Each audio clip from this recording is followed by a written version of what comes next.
Welcome to ITV. ముందుగా headlines చూద్దాం. సాయి కృష్ణ కేసుకు కులరంగు పూయవద్దన్న సీఎం చంద్రబాబు. విద్వేష రాజకీయాలను ప్రభుత్వం సహించదన్న హెచ్చరిక. పవన్ కళ్యాణ్ పై అనవసర వ్యాఖ్యలు చేయొద్దన్న చంద్రబాబు. రాష్ట్ర శాంతి భద్రతలకు విఘాతం కలిగిస్తే కఠిన చర్యల హెచ్చరిక. ఖమ్మం జిల్లాకు కాంగ్రెస్ ఏం చేసిందో చెప్పాలన్న కేటీఆర్. కాంగ్రెస్ ప్రభుత్వం మాటలు ఎక్కువ, పనులు తక్కువన్న విమర్శ. సీతారామ ప్రాజెక్టుతో సాగునీరు అందిందని కేసీఆర్ కు ప్రశంస. జిల్లాకు చెందిన మంత్రులు సమాధానం చెప్పాలన్న డిమాండ్. పవన్ కళ్యాణ్ వ్యాఖ్యలపై స్పందించవద్దని నేతలకు పేర్నినాని సూచన. శాఖ నిర్వహణ కంటే వ్యాఖ్యలకే ప్రాధాన్యమిస్తున్నారన్న విమర్శ. ప్రజా సమస్యలపై ప్రభుత్వం దృష్టి పెట్టాలని సూచన. పార్టీ శ్రేణులు సంయమనం పాటించాలని పేర్నినాని పిలుపు. సంక్షేమ పథకాల అమలుపై వివరాలు వెల్లడించిన పొన్నం. కొత్తగా 2 లక్షల పెన్షన్లు మంజూరు చేశామన్న మంత్రి. హైదరాబాద్ లో 1,00,000 ఇళ్ల నిర్మాణానికి ప్రణాళిక సిద్ధం. ప్రజా సమస్యల పరిష్కారానికి ప్రభుత్వం కట్టుబడి ఉందన్న స్పష్టం.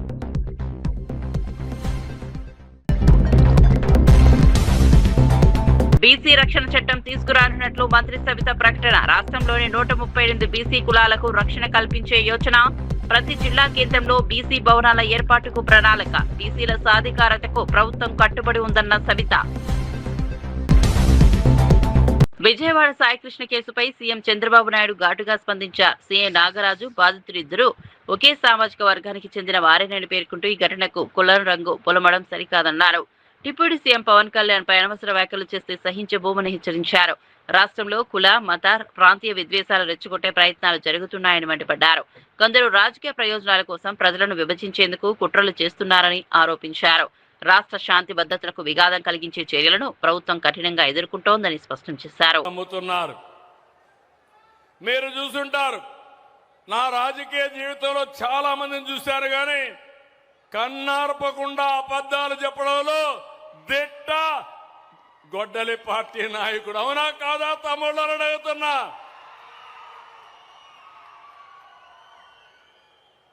ఎక్కడికక్కడ నేరాలు ఘోరాలు చేసి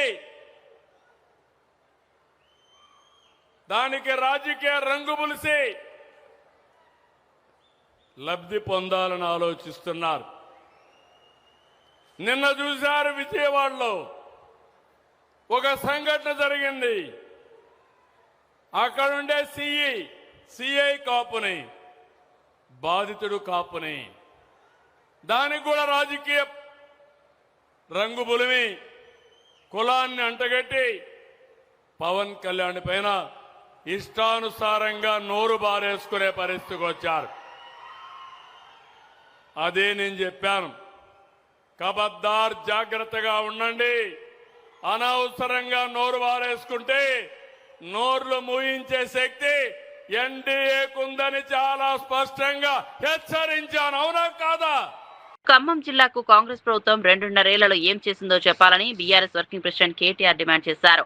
రాజీవ్ సాగర్, ఇందిరాసాగర్ పేర్లతో పనులు ప్రారంభించి వదిలేశారని విమర్శించారు. కేసీఆర్ హయాంలో నిర్మించిన సీతారామ ప్రాజెక్టు ద్వారా 7 లక్షల ఎకరాలకు సాగునీరు అందిందని గుర్తు చేశారు. ఖమ్మం జిల్లాను సస్యశ్యామలం చేసిన ఘనత కేసీఆర్కే దక్కుతుందని అన్నారు. జిల్లాకు చెందిన 3 మంత్రులు తమ పాలనలో అభివృద్ధిని ప్రజలకు వివరించాలని సవాల్ విసిరారు. కాంగ్రెస్ ప్రభుత్వం మాటలు ఎక్కువ, పనులు తక్కువగా చేస్తోందని ఆరోపించారు. అనేది 2 ప్రాజెక్టులకి జలయజ్ఞంలో భాగంగా రాళ్లేసిపోయారు, కానీ చేసింది పెద్దగా ఏమీ లేదు.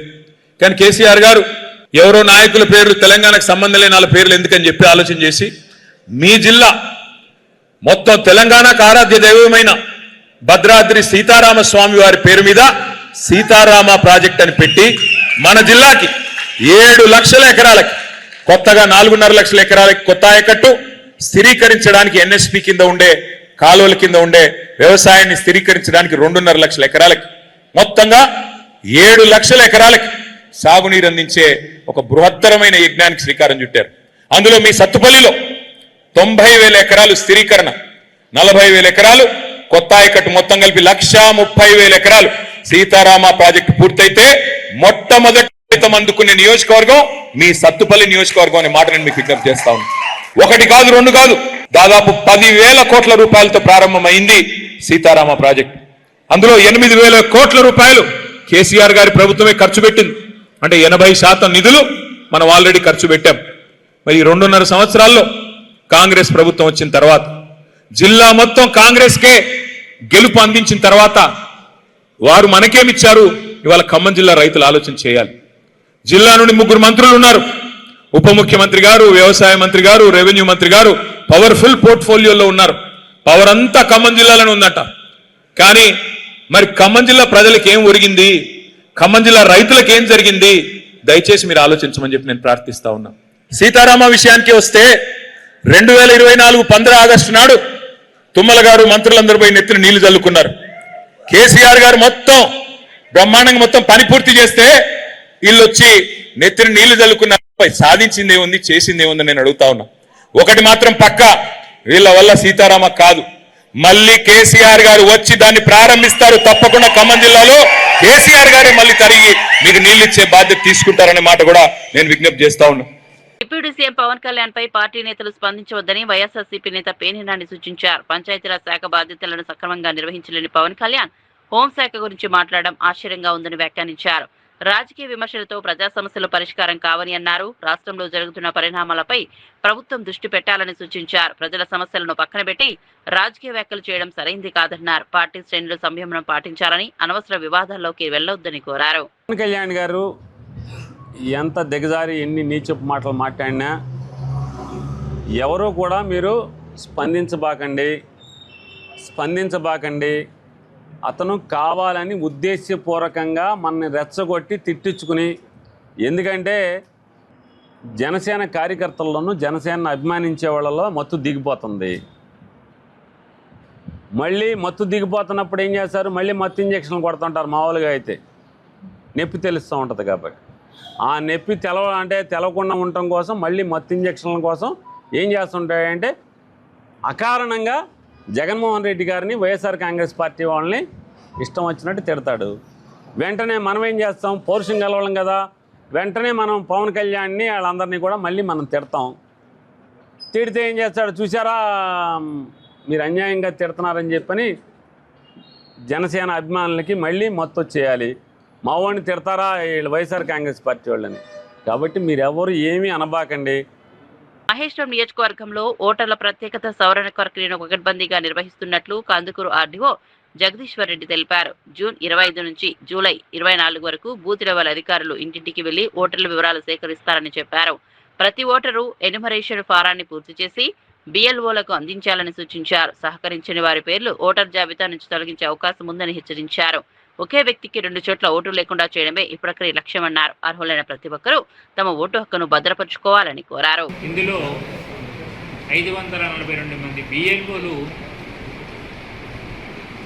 ప్రతి ఇంటికి వెళ్ళి ఎన్యుమరేషన్ ఫారం అంటే గణన ఫారంను ప్రతి ఓటర్కు కూడా అందించడం జరుగుతుంది. ఆ ఓటర్లు ఆ ఎన్యుమరేషన్ ఫారంను నింపి తిరిగి BLOకి ఇవ్వాల్సి ఉంటుంది. ఏదైనా ఇంటికి తాళం ఉంటే BLOలు వాళ్ళ ఇంటికి వెళ్ళి 3 సార్లు వెళ్ళాలి. సో వెళ్ళి అక్కడ వాళ్ళకు గణన ఫారంలు అందించి అట్లాగే వాళ్ళకు గణన ఫారంలు ఫిలప్ చేయడంలో సహాయం చేసి గణన ఫారంలు కరెక్ట్గా ఫిల్ చేసి వాటిని మళ్ళీ తిరిగి అసిస్టెంట్ ఎలక్టరల్ రిజిస్ట్రేషన్ ఆఫీసర్కు ఇవ్వాల్సి ఉంటుంది, అప్లోడ్ చేయాలి. ఆ తర్వాత వారికి సంబంధించినది 24వ తారీఖు వరకు ఈ యొక్క సర్ ప్రోగ్రామ్ అంటే స్పెషల్ ఇంటెన్సివ్ గణన ఫారాలు నింపే ప్రోగ్రాము 24వ తారీఖు వరకు ఉంటుంది. ఆ తర్వాత మనం 31వ తారీఖు రోజు డ్రాఫ్ట్ ఎలక్టరల్ రోల్ను పబ్లిష్ చేస్తాము. ఆ తర్వాత 31/7 నుంచి ఎవరైతే డ్రాఫ్ట్ ఎలక్టరల్ రోల్లో మిస్ అయిన వాళ్ళ నుంచి క్లెయిమ్స్ అండ్ ఆబ్జెక్షన్స్ ఎవరైనా పెట్టుకుంటే ఆగస్టు 30వ తారీఖు వరకు అది తీసుకోవడం జరుగుతుంది. ఆగస్టు 30 వరకు ఎవరైతే వాళ్ళ అభ్యంతరాలు స్వీకరించడం జరుగుతుంది. అట్లాగే అభ్యంతరాలు ఎవరైతే ఇచ్చారో వాళ్ళకు నోటీసులు ఇవ్వడము, ఆ నోటీస్ ఫేజు ఎంక్వైరీ అనేది 31/7 నుంచి 28/9 వరకు జరుగుతుంది. ఆ తర్వాత ఫైనల్ ఓటర్ లిస్ట్ అనేది అక్టోబర్ 1న పబ్లిష్ చేయడం జరుగుతుంది. అర్హులందరికీ రేషన్ కార్డులు అందించడంతో కొత్త దరఖాస్తులు దాదాపు రావడం లేదని మంత్రి పొన్నం ప్రభాకర్ తెలిపారు. ప్రస్తుతం భూ సమస్యలు, కొత్త పెన్షన్లకు సంబంధించిన విడతలు ఎక్కువగా వస్తున్నాయని చెప్పారు. ప్రభుత్వం సన్నబియ్యం, 200 యూనిట్ల ఉచిత విద్యుత్, గ్యాస్ సబ్సిడీ, వడ్లీ డైరీ రుణాలు, ఇందిరమ్మ ఇళ్ల వంటి పథకాలను అమలు చేస్తుందన్నారు. కొత్తగా 2 లక్షల పెన్షన్లు మంజూరు చేసినట్లు వెల్లడించారు. హైదరాబాద్ లో 1,00,000 ఇళ్ల నిర్మాణానికి ప్రణాళికలు సిద్ధం చేస్తున్నామని తెలిపారు. ప్రజల సమస్యల పరిష్కారానికి ప్రభుత్వం ఎల్లప్పుడూ అందుబాటులో ఉంటుందని స్పష్టం చేశారు. విద్యుత్ ఇస్తా ఉన్నాం, ఉచిత బస్సు ఇస్తా ఉన్నాం, గ్రామీణ ప్రాంతాల్లో ఇందిరమ్మ ఇండ్లు ఇస్తా ఉన్నాం, ఈ విధంగా మహిళలకు వడ్డీ లేని రుణాలు ఇస్తా ఉన్నాం. ఇవన్నీ కార్యక్రమాలు జరుగుతున్న దృష్ట్యా పిటిషనర్స్ కు సంబంధించినటువంటి ప్రధానంగా 2-3 అంశాల మీద రిప్రజెంటేషన్స్ వస్తా ఉన్నాయి. ఒకటి కొత్త పెన్షన్లు, అది కూడా 2 లక్షల పెన్షన్లు శాంక్షన్ చేసినాం కాబట్టి అది కూడా ఇష్యూ రిజాల్వ్ అయిపోతుంది.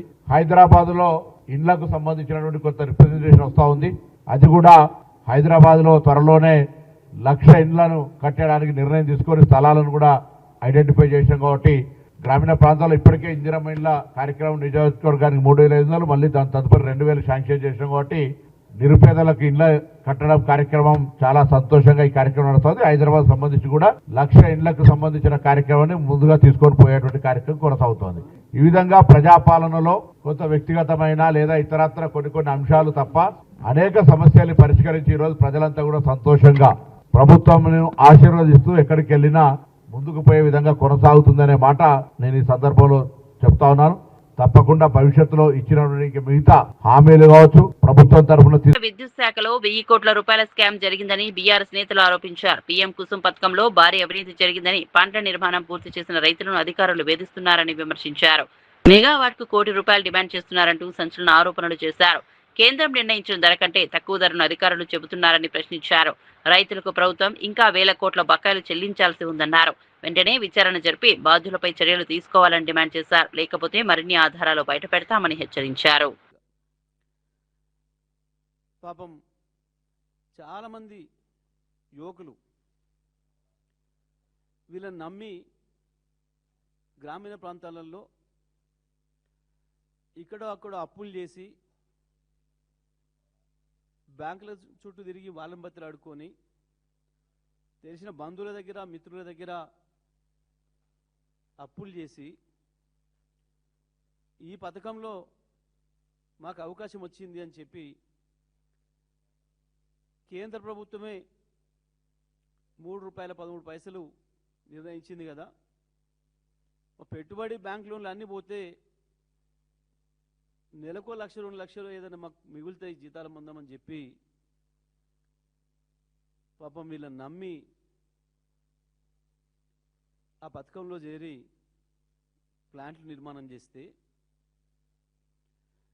దాదాపుగా 1,000-1,200 మెగావాట్ల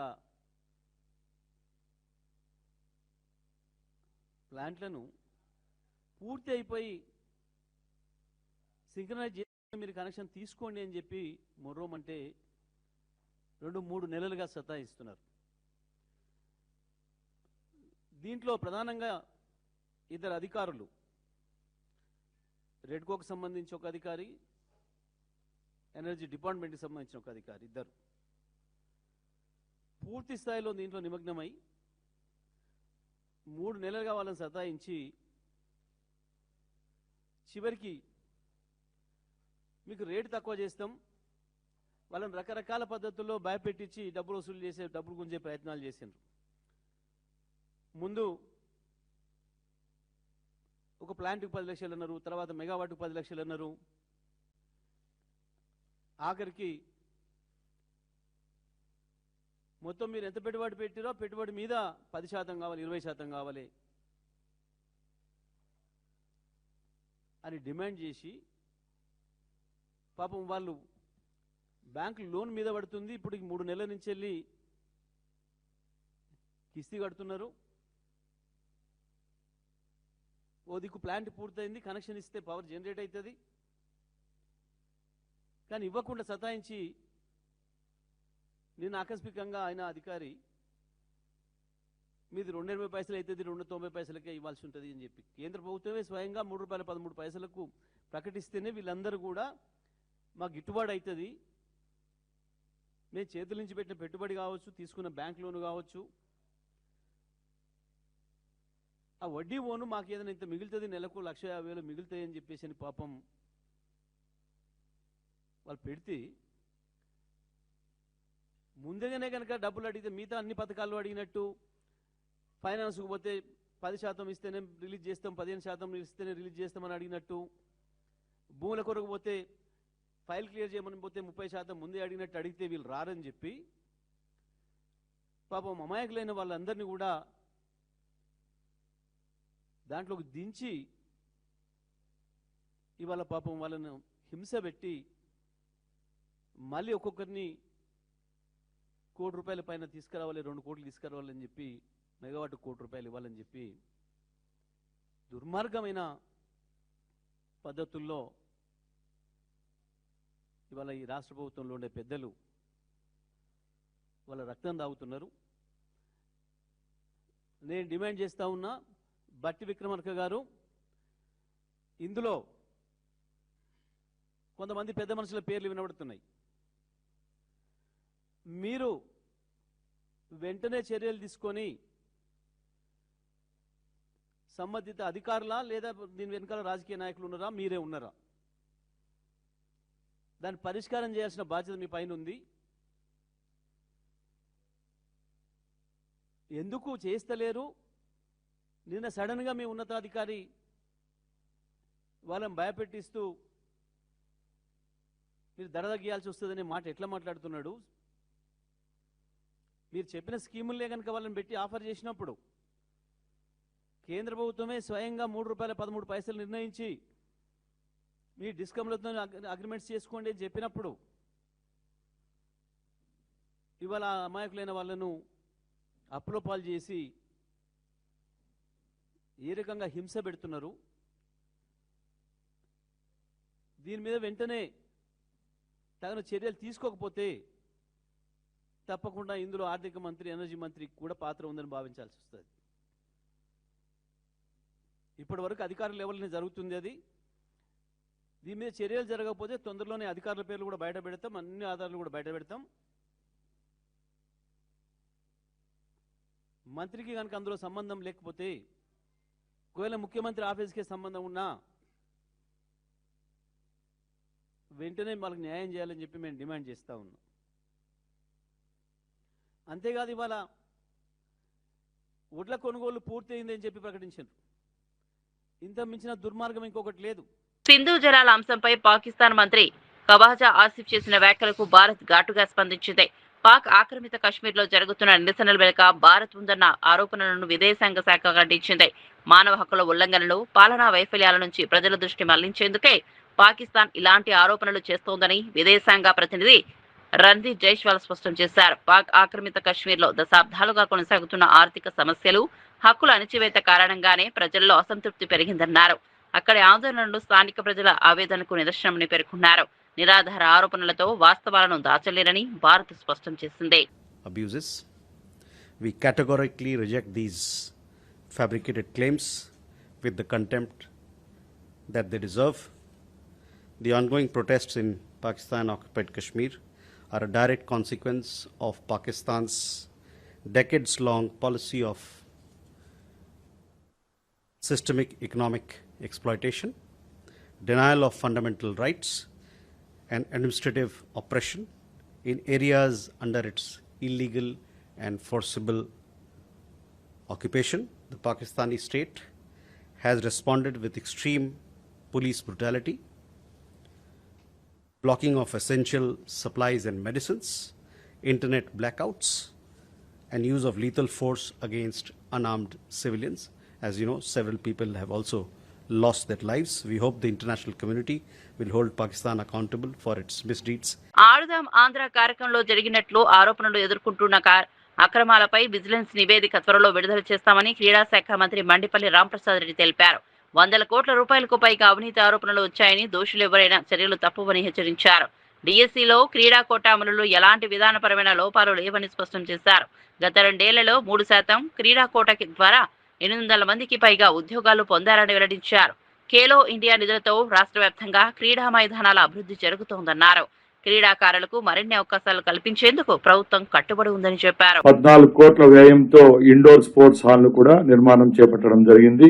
ఖేలో ఇండియా ద్వారా 25-26 సంవత్సరానికి సంబంధించి 75 కోట్ల రూపాయలు ఏదైతే సాయి ద్వారా వచ్చిన గ్రాంట్లతో ఈ రాష్ట్రంలో అభివృద్ధి కార్యక్రమాలు చేపట్టడం జరిగిందని తెలియజేసుకుంటున్నా. అలాగే జాతీయ అంతర్జాతీయ క్రీడాకారులకు ఎన్నో నగదు ప్రోత్సాహకాలు ఇవ్వడం జరిగింది. దాంట్లో అంతర్జాతీయ పోటీల్లో పతాకాలు సాధించిన 3 క్రీడాకారులకు మొత్తం 5.60 కోట్ల రూపాయలు నగదు ప్రోత్సాహకాలను అందించడం జరిగింది. క్రీడాకారులకు ఉద్యోగ రిజర్వేషన్లు 2% నుంచి 3% పెంచిన ఘనత ఈ ప్రభుత్వాన్ని గౌరవ ముఖ్యమంత్రి చంద్రబాబు నాయుడు గారిని సగర్వంగా తెలియజేసుకుంటున్నా.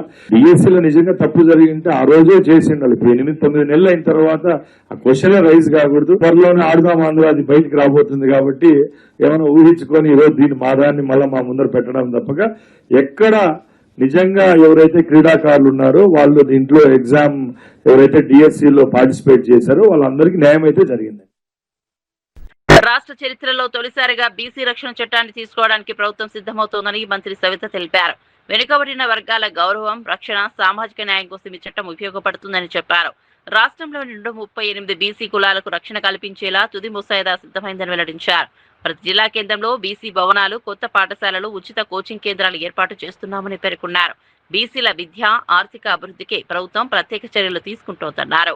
సంక్షేమంతో పాటు సాధికారతకు ప్రాధాన్యం ఇస్తున్నామని స్పష్టం చేశారు. కోర్టులో కేటాయించి మరి సింహభాగం బీసీలకే కేటాయించారన్న విషయం కూడా తెలియజేస్తూ ఇది బీసీల పట్ల కూటమి ప్రభుత్వం ఉన్న చిత్తశుద్ధి అని మరొక్కసారి నిరూపించుకున్నామన్న విషయం కూడా తెలియజేస్తున్నాం. విద్య పైన మరి ఎక్కువగా ఫోకస్ చేస్తూ ఈ రోజు రాష్ట్రంలో ఉన్న ఎంజేపీ గురుకుల పాఠశాలలు 109 గురుకుల పాఠశాలలు ఉన్నాయి. 50,000 మంది విద్యార్థులు చదువుతున్నారు. మరి కొత్తగా బీసీ సంఘాలు వారు కోరిక మేరకు గురుకుల పాఠశాలలు మరిన్ని కావాలని మరి కోరిక మేరకు మరి గతంలో 14-19లో 107 ఉండేటివి. మరి ఈ ప్రభుత్వం వచ్చిన తర్వాత మరి గతంలో 2 శాంక్షన్ చేశాం. మళ్ళీ ఇప్పుడు 10 గురుకుల పాఠశాలలు కూడా నిన్నటి రోజు కేబినెట్ లో కూడా ఆమోదించడం అయినటువంటి విషయం కూడా మీకు తెలియజేస్తూ మరి ఆ 10 గురుకుల పాఠశాలల్లో మరి సుమారుగా 5,000 మంది విద్యార్థులకు మరి అవకాశం కల్పించవచ్చన్న విషయం కూడా మీకు తెలియజేస్తున్నాం. ఆంధ్రప్రదేశ్ రాజకీయాలు కులాల చుట్టూ తిరగడం దురదృష్టకరమని కిరణ్ రాయల్ అన్నారు. రాష్ట్ర రాజకీయాల్లో కాపు సామాజిక వర్గం కీలక పాత్ర పోషిస్తోందని పేర్కొన్నారు. ప్రతి ఘటనకు డిప్యూటీ సీఎం పవన్ కళ్యాణ్ బాధ్యుడిగా చేయడం సరైంది కాదని వ్యాఖ్యానించారు. కాపు వర్గానికి నిజంగా మద్దతు ఉంటే ముఖ్యమంత్రి అభ్యర్థిగా కాపు నేతను ప్రకటించాలని జగన్ కు సవాల్ విసిరారు. రాజకీయ ప్రయోజనాల కోసం కులాలను ఉపయోగించకూడదని సూచించారు. రాష్ట్ర అభివృద్ధి, ప్రజా సమస్యల పరిష్కారంపైనే దృష్టి పెట్టాలని కోరారు. కుల సమీకరణాల కంటే ప్రజా ప్రయోజనాలు ముఖ్యమని పేర్కొన్నారు. రాష్ట్రంలో ఎక్కడ ఏ సమస్య జరిగినా దాని చుట్టూ కాపు బెల్ట్ ఉంటుంది. ఈ రాష్ట్ర డిప్యూటీ సీఎం పవన్ కళ్యాణ్ గారు అన్నిటికీ కారణం అని చెప్పి ప్రచారం చేస్తారు వైఎస్ఆర్ కాంగ్రెస్ పార్టీ కాపు నాయకులు. వీళ్ళు ఈరోజు రాష్ట్రంలో కాపులు రచ్చబెట్టి కాపుల మీద చిచ్చు పెట్టి వేడుక చూస్తున్నారు. కూటమిలో తెలుగుదేశం జనసేన విడిపోవాలి, విడిపోతే జగన్కు మంచి జరుగుతుంది ఆలోచనలో వీళ్ళున్నారు. వీళ్ళు 5 మందిలో ఎవరో ముఖ్యమంత్రి అవుతారంట. జగన్ సన్యాసం పంపిస్తారు లేదా జగన్ అస్సాం పంపిస్తారో తెలియదు. కానీ ఈ 5 మందిలో మనం ఎవరో ఒకరు ముఖ్యమంత్రి అవుదాము, ప్రజల్ని మనం ఓటు అడుగుతాం, కాపు ఓటు బ్యాంకుతో అన్నారు. మంచి నిర్ణయమే. మీ జగన్మోహన్ రెడ్డికి దమ్ముంటే ఆయన ప్రెస్ మీట్ పెట్టో లేకపోతే ఒక స్టేట్మెంటో ఈసారి అధికారంలోకి వైఎస్ఆర్ కాంగ్రెస్ పార్టీ వస్తే ఈ 5 మందిలో ఎవరినో ఒకరు నేను కాపు ముఖ్యమంత్రిగా చేస్తాను అని చెప్పండి. పోలవరం ప్రాజెక్టుపై సాక్షి మీడియా ప్రచురించిన కథనాలను విజయవాడ ఎంపీ కేశినేని చిన్ని తీవ్రంగా ఖండించారు. జాతీయ ప్రాజెక్టుపై తప్పుడు ప్రచారం చేస్తూ ప్రజలను తప్పుదోవ పట్టిస్తున్నారని ఆరోపించారు. పోలవరం పూర్తి చేయడం ముఖ్యమంత్రి చంద్రబాబు నాయుడు కళ అని, ఎన్డీఏ ప్రభుత్వం దీనికి పూర్తిగా కట్టుబడి ఉందని స్పష్టం చేశారు. గత 5 ఏళ్లలో వైఎస్ఆర్సీపీ ప్రభుత్వం ప్రాజెక్టు పురోగతిని దెబ్బతీసిందని విమర్శించారు. ప్రస్తుతం ప్రాజెక్టు వేగంగా ముందుకు సాగుతోందని తెలిపారు. రాష్ట్ర అభివృద్ధికి పోలవరం కీలకమని పేర్కొన్నారు. ప్రజలు తప్పుడు ప్రచారాన్ని నమ్మవద్దని సూచించారు. మీడియా వేదికగా ఒక ఫేక్ కథనం సృష్టిస్తాడు. ఆ కథనం మర్నాడు పొద్దున్నే ఈ ఫేక్ పేపర్ సాక్షి పేపర్లో, జగన్ రెడ్డి సాక్షి పేపర్లో, ఈ ఫేక్ పేపర్లో కథనం హైలైట్గా వచ్చేస్తుంది. ఫోటోలు డూపు, అన్నీ డూపే. ఇక ఈ ఫేక్ ఎంపీకి శిష్యుడు కాదు నాయకుడే, ఎందుకంటే ఈ ఫేక్ ఎంపీకి జిల్లా అధ్యక్షుడు అతను. ఆ జిల్లా అధ్యక్షుడు ఇంకో ఫేక్ మాటలు మాట్లాడతాడు. అంటే ఇవాళ కనెక్షన్ ఏంటి? మొన్న కూడా చూసాం పోలీస్ కేసులో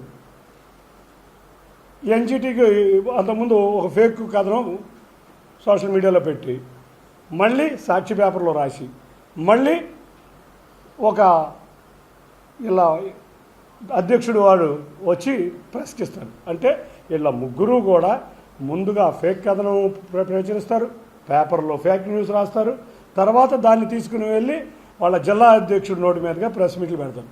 2 విషయాలు చెప్తున్నా. ఈ విషయాలు ఈ ఎన్జిటిలో ఆ రోజు కేసు ఉన్నమాట పడిన ఎన్జిటి, అంతేకాకుండా హైకోర్టు ఆ రోజు చివాట్లు పెట్టిన మాట నిజమా కాదా? అన్నిటికన్నా ముఖ్యంగా 2 లక్షల క్యూబిక్ మీటర్స్ అని వేశారు, కానీ 2 కోట్ల క్యూబిక్ మీటర్లు. 2 లక్షల క్యూబిక్ మీటర్లకి నిజంగా పోని నేను దోపిడీ చేశానని చెప్పి వీళ్ళు 2 లక్షల క్యూబిక్ మీటర్లకి 350 కోట్లు నేను దోపిడీ చేశాను అన్నారు. మరి 2 కోట్ల క్యూబిక్ మీటర్లకి దోపిడీ ఎంత జరిగింది? ఆ రోజు ఎంపీగా ఉన్న వ్యక్తి, ఆ రోజు జగన్ కోవర్ట్గా ఉన్న వ్యక్తి, ఆ రోజు ఇవాళ జిల్లా అధ్యక్షుడి కింద ఉన్న వ్యక్తి 380 కోట్లు మీ డబ్బులకి వెళ్ళినాయా లేదా? అంతేకాకుండా జగన్ రెడ్డి వాటా కింద ఎంత వెళ్ళింది? నేను 2 లక్షల కోట్లు చేశాను, నేను 300 కోట్లు సంపాదించానని రకరకాల కథనాలు రాశారు కదా, ఒక్క ఫోటో వేయరే, ఒక్క ఆధారం ఇవ్వరే. అంటే మీకెంతసేపు ఫేక్ ప్రచారం చేసుకుంటాం, ఫేక్ మాటలు మాట్లాడుకుంటాం, ఫేక్ మాటలు పైకెక్కిస్తారు. రోజు సాక్షి పేపర్లో ఈ అబద్ధాల సాక్షి పేపర్లో వచ్చే ప్రతిదీ అబద్ధమే.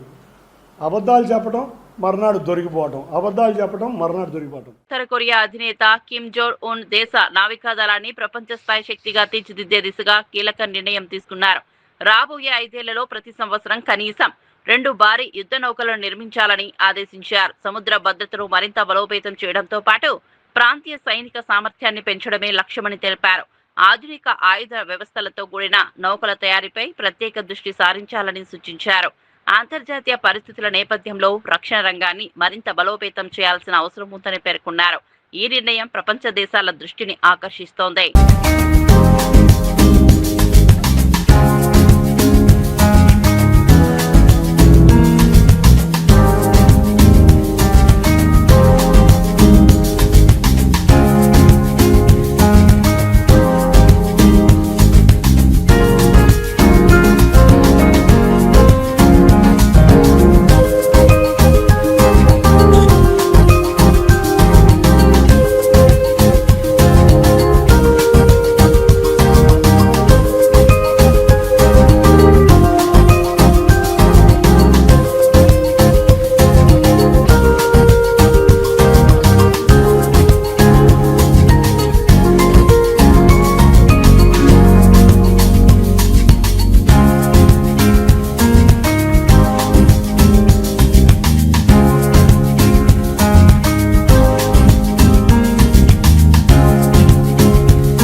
బులెటిన్లో మళ్ళీ కలుద్దాం.